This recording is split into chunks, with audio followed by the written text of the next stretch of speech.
Good morning everyone. बच्चों, आज हम पशु पक्षियों की बोलियों के बारे में पढ़ेंगे।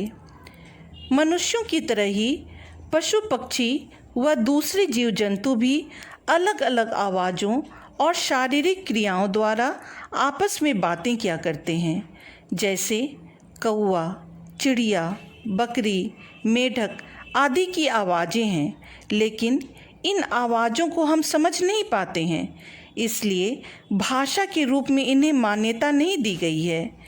इसलिए इन्हें पशु पक्षियों की बोलियां कही गई हैं।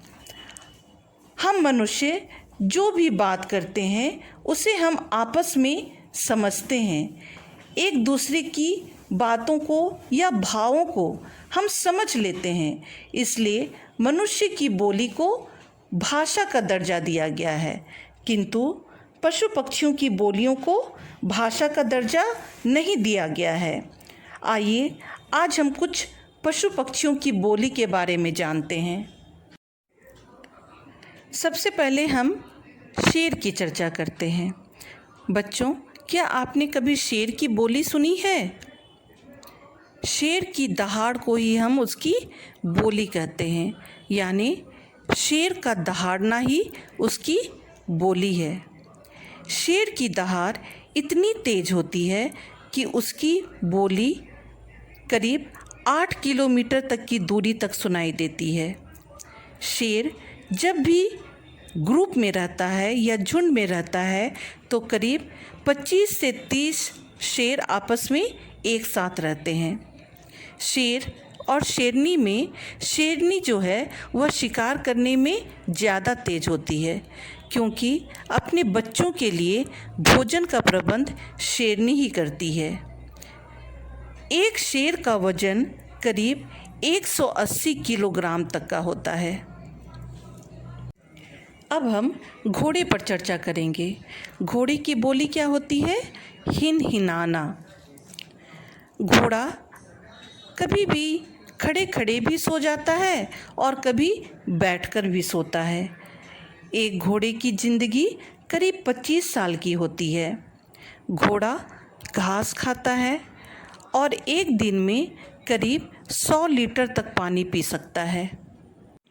अब हम बंदर पर चर्चा करेंगे। आप सभी ने बंदर देखा होगा, तो आपने उसकी बोली भी सुनी होगी। बंदर किस प्रकार बोलता है? खों खों।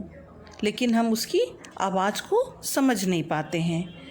बंदर को मनुष्य का पूर्वज भी कहा गया है, यानी मनुष्य जो थे पहले बंदर की तरह ही थे, और जैसे जैसे उन्नति होती गई बंदर से हम मनुष्य जाति में आ गए, यानी हमारे जो पूर्वज थे वे बंदर थे। बंदर की कई प्रजातियां होती हैं, करीब 260 के आसपास उसकी प्रजातियां होती हैं। गोरिल्ला, बबून, लंगूर ये सभी बंदर की प्रजातियां हैं, और एक बंदर की आयु करीब 30 साल तक की होती है। अब हम चिड़िया पर चर्चा करेंगे। आप सभी ने चिड़िया की बोली सुनी होगी। सुबह चिड़ियों का चहचहाना सबको बहुत अच्छा लगता है, तो चिड़िया की बोली है चहचहाना। आप जानते हो पूरी दुनिया में करीब चिड़ियों की 10,000 प्रजातियां हैं। इनमें सबसे बड़ी चिड़िया जो है वह शुतुरमुर्ग है, यानी ऑस्ट्रिच। यह 1 घंटे में करीब 97 किलोमीटर तक की दूरी तय कर सकती है, यानी इतनी तेज़ दौड़ती है कि यह 97 किलोमीटर की दूरी तक यह 1 घंटे में दूरी तय करती है। तोता जो होता है वह इंसानों की नकल भी करता है, यानी इंसानों की भाषा की कॉपी भी करता है। अब हम मेढक पर चर्चा करेंगे। आप सभी ने मेढक तो देखा ही होगा। बरसात के मौसम में हमें बहुतायत मात्रा में मेढक देखने को मिलते हैं, और उनकी आवाज़ हमें कान में हमेशा सुनाई देती है। उनकी आवाज़ जो होती है, उनकी बोली जो होती है वह टर टर के रूप में हमेशा हमें सुनाई देती है। मेढक की करीब दुनिया भर में 5,000 प्रजातियां हैं। वे अपने शरीर से ही पानी को सोखते हैं, यानी कि एब्जॉर्ब करते हैं। वे रहते तो पानी में हैं, लेकिन धरती पर भी रहते हैं, यानी पानी और धरती दोनों में वे रहते हैं। मेढक की छलांग जो होती है बच्चों, एक मेढक करीब 30 मीटर की ऊंचाई तक छलांग लगा सकता है, यानी कूद सकता है, और खाने में वह हमेशा कीड़े मकोड़े को खाता है। अब हम हाथी पर चर्चा करेंगे। जंगल का सबसे बड़ा जानवर, बड़े बड़े कानों वाला जानवर, और उसके लंबे लंबे दांत जो देखने में बहुत ही सुंदर होते हैं, लेकिन यह सिर्फ देखने के लिए ही होते हैं।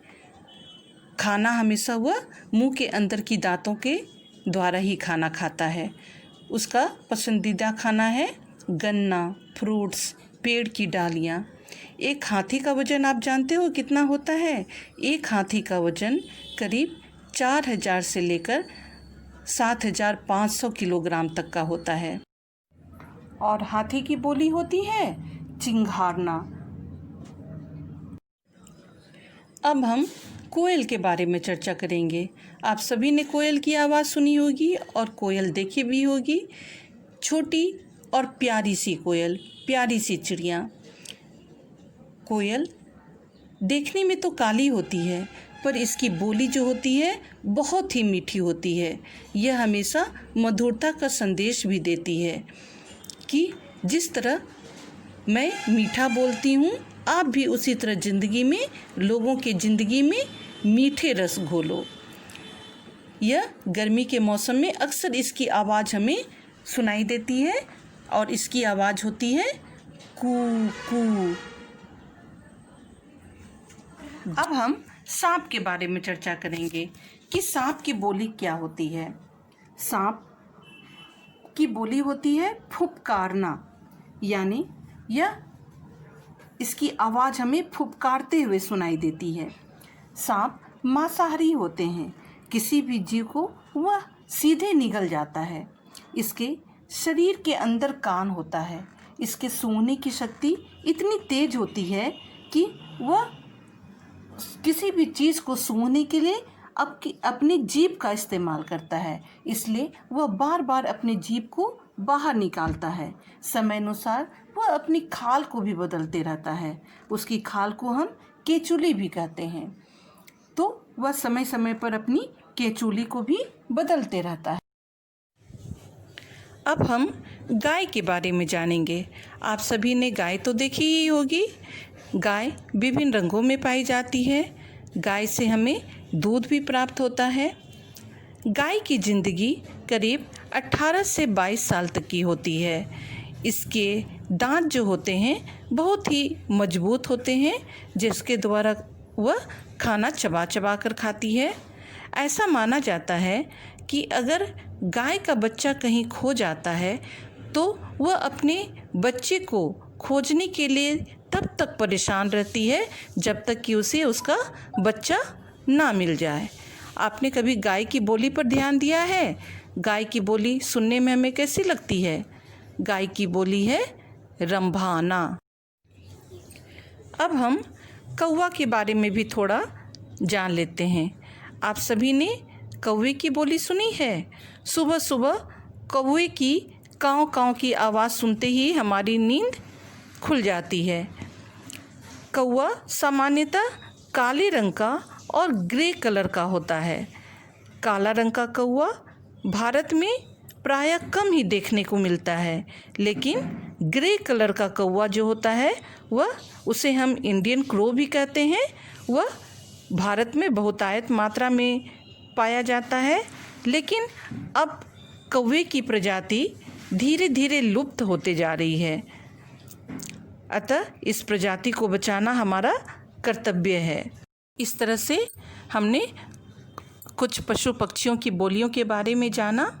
तो आइए एक बार हम फिर से दोहरा लेते हैं और उसे याद कर लेते हैं। आप भी मेरे साथ एक बार बोलिए। शेर की बोली क्या होती है? शेर की बोली है दहाड़ना। घोड़े की बोली है हिन हिनाना। बंदर, बंदर की बोली है खों खों करना। चिड़िया, चिड़िया की बोली को हम क्या कहते हैं? चहचहाना। मेढक, मेढक की बोली है टर टर। हाथी, हाथी की बोली है चिंघाड़ना। कोयल, कोयल की बोली है कूकना, यानी कू कू की आवाज़ जो आती है उसे हम कहते हैं कूकना। सांप की बोली है फुफकारना। गाय की बोली है रंभाना। और कौवे की बोली है, कौवा किस प्रकार से बोलता है? काँव काँव। तो इस प्रकार आज हमने कुछ पशु पक्षियों की बोलियां सीखी। आज के लिए इतना ही। आप इसे अपने क्लास वर्क कॉपी में लिख लेना और इसे याद भी कर लेना।